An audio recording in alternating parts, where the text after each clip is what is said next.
Hey everyone, right now, something is happening in France that has never happened there before in recorded history. A wildfire has grown so massive, so hot, that it actually built its own storm cloud in the sky, and that cloud is now producing its own lightning, which is starting brand new fires on the ground. This is happening in France right now, and it's part of what officials are calling the biggest evacuation the country has seen in peacetime since World War II. Over 84,000 people have already had to leave their homes. So today, we're going to slow down and actually understand this properly, not just what happened, but why it happened, what a fire cloud really is, and why scientists are worried this is a sign of things to come. By the end of this video, you'll understand wildfires better than most people ever will. Let's get into it.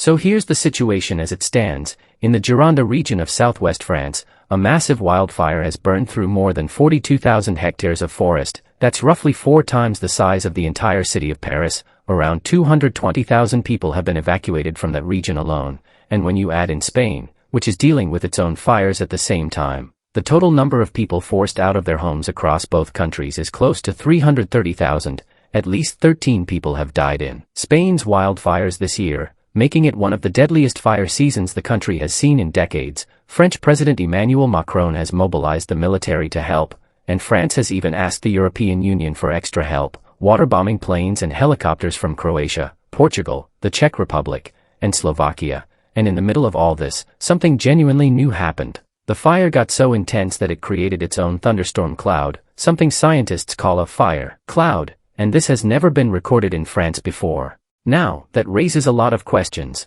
How does a fire create its own cloud? Why is this happening now? And why is everyone so worried about it? To answer that properly, we actually need to start from the very beginning, with something much simpler. We need to understand how fire itself works.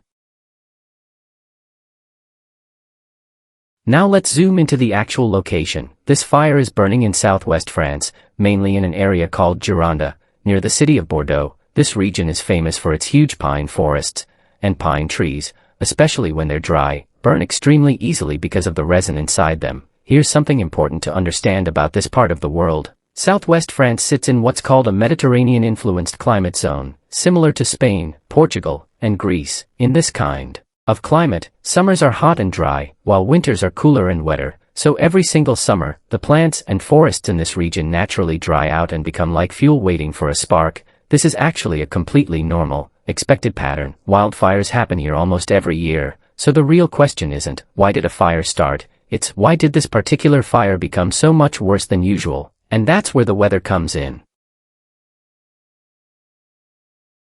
This year, France went through one of its most extreme heat waves on record. Temperatures climbed to around 38 to 40 degrees Celsius in the affected areas. In fact, Europe recorded its hottest day since records began back in 1947, just weeks before this fire broke out. On top of that, the region had gone through a serious drought, meaning very little rainfall for months, which left the ground and the forests bone dry. Then add strong winds on top of all that heat and dryness, and you get what firefighters call extreme fire weather. Think of it like a chain. Extreme heat dries out the plants, dry plants become perfect fuel, strong winds spread the flames faster than usual, and all of that together creates a fire that behaves completely differently from a normal wildfire. This is exactly the kind of setup that can lead to something like a fire cloud, which brings us to the main topic of today's video.